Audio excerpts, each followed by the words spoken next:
كليلة بونعلة تنفجر في وجه بن كيران بسبب جراندي توتو. إليكم التفاصيل.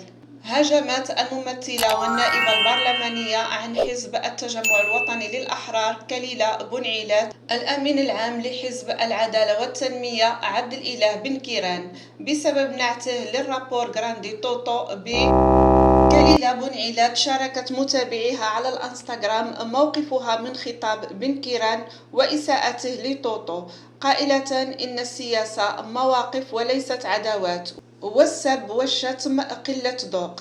وأوضحت النائبة البرلمانية في منشورها إن انتقاد الفنانين أو سبهم مسألة ذوق، وغير مقبول تعير فنان وتقول له سير حدا شماكريه بحالك في البحر، هذه غير مقبوله. مواطن خنت الظروف تخونو انت بالكلام الجارح، عيب.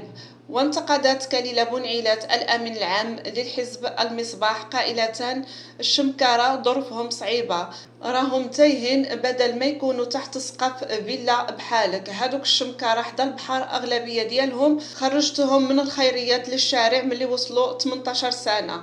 وشددت بونعلات أن جراندي توتو يحظى على شعبية كبيرة وله جمهور كبير يحبه، مثل الشعبية التي نالها بن كيران عند البعض. كلنا سواسية، رابور متخلى عنه فنان سياسي، الإنسان بجوهره ليس بمظهره، فالله تعالى يحاسب الناس على أعمالهم وينظر إلى قلوبهم ولا ينظر إلى صورهم الظاهرة.